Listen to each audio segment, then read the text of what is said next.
Welcome sa Dries TV. Kung interesado ka sa ganitong news, huwag kalimutang isubscribe ang ating YouTube channel. Maraming salamat! Welcome back again sa ating YouTube channel mga kakimpaw, and sa update natin ito, ang pag-uusapan natin ay tungkol sa mga importanteng kaganapan kina Kim and syempre kay Paolo Avellino.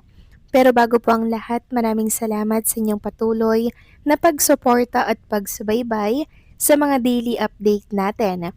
Kaya naman bilang pasasalamat, narito po ang ilang napili kong komento patungkol ito sa naging previous update. Unang komento mula po ito kay Ginang Annabel Domingo. Sabi niya, Ders, dyan mo talaga malalaman na may kimpaw talaga na sila na ni Pao. Dati pag ganitong okasyon, Christmas, New Year or birthday niya, pinopost ni Kimi. Pero ngayon na andyan na si Pao sa buhay niya, hindi siya masyadong mapost sa mga ganap niya, lalo na kung magkasama sila. It means alam na talaga na Kim Pao. Yes, tama po kayo dyan, Ginang Annabel Domingo. Dati-rati naman, di ba, nagpo-post po si Chinita Princess ng mga tungkol sa mga holidays ganap, di ba? Like Christmas, New Year, birthday celebration niya, or yung mga importanteng ganap sa buhay niya. Ngayon mga kakimpaw, pansin niyo ba na parang tinitipid tayo ni Chinita Princess, mas gusto niya po private na lang, 'di ba? Na kung saan talagang nahawaan na po siya ni Paolo Avellino sa pagiging pribado. Kasi tama nga naman 'yun mga kakimpaw, 'di ba? Wala na kasing privacy pag i-share natin sa lahat ng social media yung tungkol sa pinupuntahan natin, yung tungkol sa ganap natin, 'di ba? Kasi artista na tayo, public figure na tayo, tapos i-share pa natin yung mga private happenings, 'di ba? So nawawalan na po ng privacy.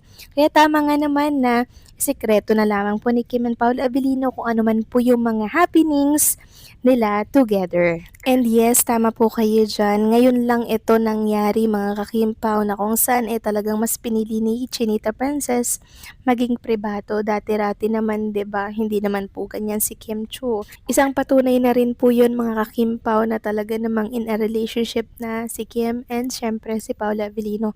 So maraming salamat po sa komento, Ginang Annabel Domingo. God bless po, mabuhay kayo. At ang next comment naman mula po kay Ginang Norma Dayag. Sabi niya, yours TV, those hula to them are just premonitions. It might be positive or negative issues about them. These are just premonitions to them due to their super duper popularity. Then these people concerned are trying to make issues that can the Ostro 406 or their tandem.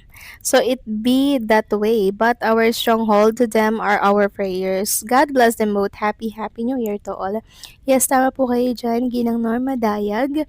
Hindi po maganda yung mga hula-hula na yan kasi sabi ko nga po sa mga previous update natin, hula pwedeng tumama, pwedeng hindi, pwedeng tsamba lang, 'di ba?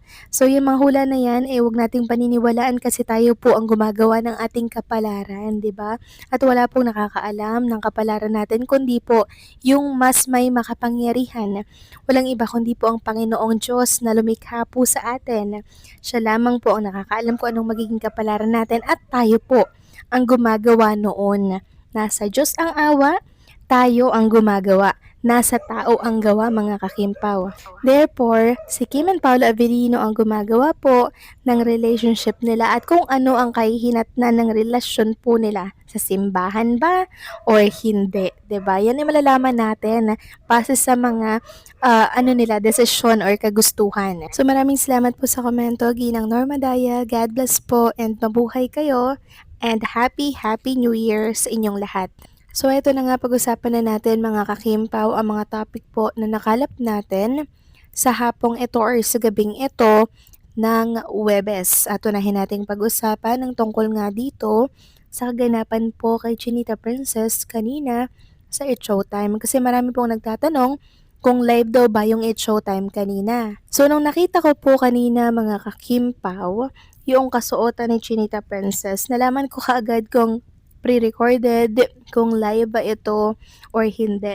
'Di ba? Nalaman ko agad mga kakimpaw kasi meron po akong nakita na kaganapan kay Chinita Princess na ganon po ang kanyang suot. Which means pre-recorded po ang It's Showtime na napanood po ninyo kanina. tape na po ito, hindi po live mga kakimpaw.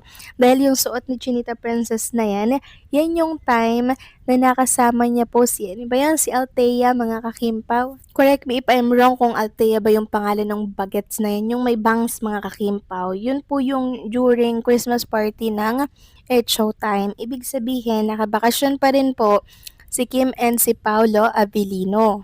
And kanina nga po sa live chat po ng It's Showtime, ang daming nagtatanong kung live or pre-recorded daw ba ang It's Showtime. So, pre-recorded ang It's Showtime mga kakimpaw sa mga nagtatanong ha at nagtataka kasi present nga po si Chinita Princess kanina. At ganyan na ganyan po yung suot niya nung time na nag-Christmas party po sila.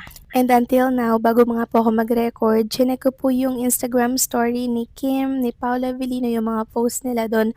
Wala pong update si Kim and Paula Avellino. Ibig sabihin, nananahimik pa rin sila. Sinusulit po ang vacation nila together. Sabi nga po ng isang netizen, live ba yun? O tape or replay? Tapos may nag-comment na tape lang. So yes po, pre-recorded or tape ang It's Showtime kanina. At sa mga nagtatanong kung kailan po ang live ng It's Showtime, maybe tomorrow. And hopefully present na po si Chinita Princess. At kung makita natin na wala pa rin si Chinita Princess, ibig sabihin, long vacation ang ginawa nila ni Paolo Abilino. Na siyang pabor na pabor sa atin mga kakimpaw kasi alam natin na nasa tamang kamay, nasa tamang tao si Chinita Princess.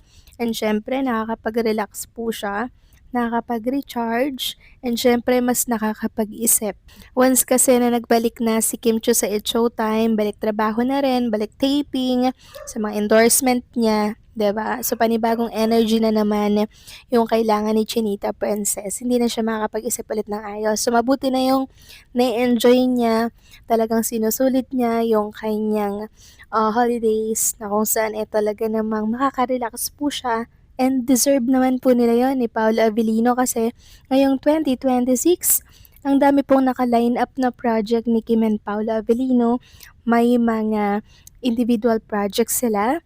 Meron din pong projects sila together. Basta wait na lang natin mga kakimpaw kung ano ba yung mga project na yan. And tungkol naman po sa collaboration with JM Piang, maganda rin sana yon mga kakimpaw pero ayaw po kasi ng ibang mga kimpaw fans na makipag-collab sa tambalan po ni JM Piang. Kasi oo nga naman, sapat na tayo kay Kim and Paolo Avellino at kayang-kaya naman po ng Kim Pao, 'di ba, mag-rate yung project nila kahit wala pong ibang kakulab kasi sila lang po, sapat na. Pero kung may makikipag-collab, di mas maganda mga kakimpaw, okay lang naman yun. Kung baga, tulungan lang po yan para mas lalong mapataas po ang suporta ng bawat project or ng project nila together. So kayo ba mga kakimpaw, anong say nyo dito?